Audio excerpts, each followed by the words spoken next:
ಹೇಳಿದ್ರಲ್ಲ ನೀವು, ಹೇಳ್ಬಾರ್ದು. ಅದ್ಯಾಕೆ ಹೇಳ್ಬೇಕು ನೀವು? ಯಾರು ನೀವು ನಿವೃತ್ತಿ ಮಾಡ್ಕೊಳ್ಳಿ? ನೀವ್ಯಾರು? ಯಾರು ಅಲ್ಲ, ನೀವ್ಯಾರು? ಜನ ನಿಮ್ಮನ್ನ ಎಲ್ಲಾದ್ರೂ ಒಂದ್ ಕಡೆ ಒಂದ್ ಸಭೆಯಲ್ಲಾದ್ರೂ ನೀವು ಬೇಡಿ ಅಂತ ಹೇಳಲೇ ಇಲ್ವೇ? ಈಗ ಬಹಳ ಪಕ್ವಾಗ್ಬಿಟ್ಟಿದ್ರಿ. ಮೊದಲ ತರ ಸಿದ್ದರಾಮಯ್ಯ ಖಂಡಿತ ಅಲ್ವೇ ಅಲ್ಲ, ಭಾರಿ ಪಕ್ವಾಗ್ಬಿಟ್ಟಿದ್ರಿ.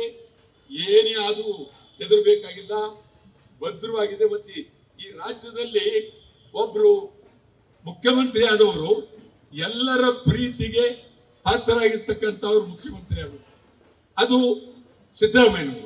ಸಿದ್ದರಾಮಯ್ಯನವರಿಗೆ ಆ ಪ್ರಶ್ನೆ ಬಂದಿದೆ, ಶಕ್ತಿಯಿಂದ ಇದ್ದಾರೆ.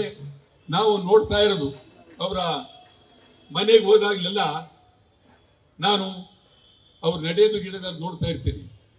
ಭದ್ರವಾಗಿದ್ದಾರೆ, ಏನು ತಲೆ ಕೆಡಿಸ್ಕೋಬೇಕಾಗಿಲ್ಲ. ಇನ್ನೂ ಒಂದು 10 ವರ್ಷ ಏನು ಮಾತಾಡೋಂಗಿಲ್ಲ ಅಂತ ಅನ್ನಿಸ್ತದೆ. ನಾವು ಮೊನ್ನೆ ಮಾತಾಡಿದೆ ಒಂದು ಸಂದರ್ಭದಲ್ಲಿ, ಆಯಿತಾ? ದೇವರು ನಿಮಗೆ ಒಳ್ಳೇದು ಮಾಡಲಿ. ಎಂದೆಂದು ನಾವು ಭಾಳ ಪ್ರೀತಿ ಅಭಿಮಾನದ ಮೇಲೆ ರಾಜ್ಯೋತ್ಸವ ಇದು ಮಾಡ್ತೀವಿ. ಈ ರಾಜ್ಯೋತ್ಸವ 62 ವರ್ಷಗಳ ಕಾಲ ನಡೆದಿರುವ ರಾಜ್ಯೋತ್ಸವ. ಇಲ್ಲೇ 62 ವರ್ಷದಿಂದ ನಿರಂತರವಾಗಿ ರಾಜ್ಯೋತ್ಸವ ಮಾಡಿರ್ತಕ್ಕಂಥವ್ರು ವಾಟಾಳ್ ನಾಗರಾಜ್ ಒಬ್ರೆ. ಇದು ಈ ದೃಷ್ಟಿಯಿಂದ ತಾವು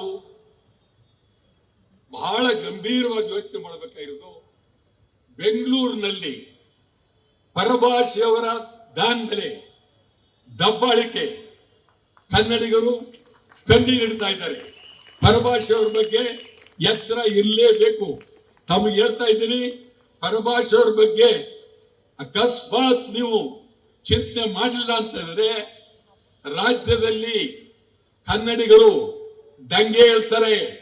ಬೀದಿಯಲ್ಲಿ, ರಸ್ತೆಯಲ್ಲಿ ಕೆಲಸಕ್ಕಾಗಿ ಕನ್ನಡಿಗರು ದಂಗೆ ಹೇಳ್ತಾರೆ. ಅಲ್ಲಿವರೆಗೆ ನೀವು ಸಂಪೂರ್ಣ ಕನ್ನಡಿಗರೇನು, ಈ ರಾಜ್ಯ ಬಿಹಾರ ಅಲ್ಲ, ಉತ್ತರ ಪ್ರದೇಶ ಅಲ್ಲ, ಹಿಂದಿ ರಾಜ್ಯ ಅಲ್ಲ, ಇದು ಇಡೀ ರಾಜ್ಯ ಕನ್ನಡಿಗರ ರಾಜ್ಯ.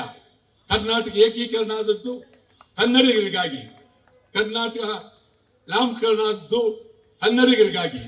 ನೀವು ಕನ್ನಡಿಗರಿಗೆ ಉದ್ಯೋಗ ಕೊಡ್ಲೇಬೇಕು. ಹುಡುಕಿ ಹಳ್ಳಿ ಬೀದಿಯಲ್ಲಿ ಕೊಡಬೇಕು. ಮತ್ತೊಂದು, ಕನ್ನಡ ಮಾಧ್ಯಮ ಶಾಲೆಗಳಿಗೆ ಹೆಚ್ಚಿನ ಉತ್ತೇಜನ ಕೊಡಬೇಕು. ಕನ್ನಡ ಮಾಧ್ಯಮ ಶಾಲೆಗಳನ್ನ ಮುಚ್ಚಬೇಡಿ. ಕನ್ನಡ ಮಾಧ್ಯಮ ಶಾಲೆಗಳಿಗೆ ಅನುದಾನ ಕೊಡಿ. ಕನ್ನಡ ಮಾಧ್ಯಮ ಶಾಲೆಗಳಿಗೆ ಯಾವುದೇ ಷರತ್ತು ಹಾಕಬೇಡಿ.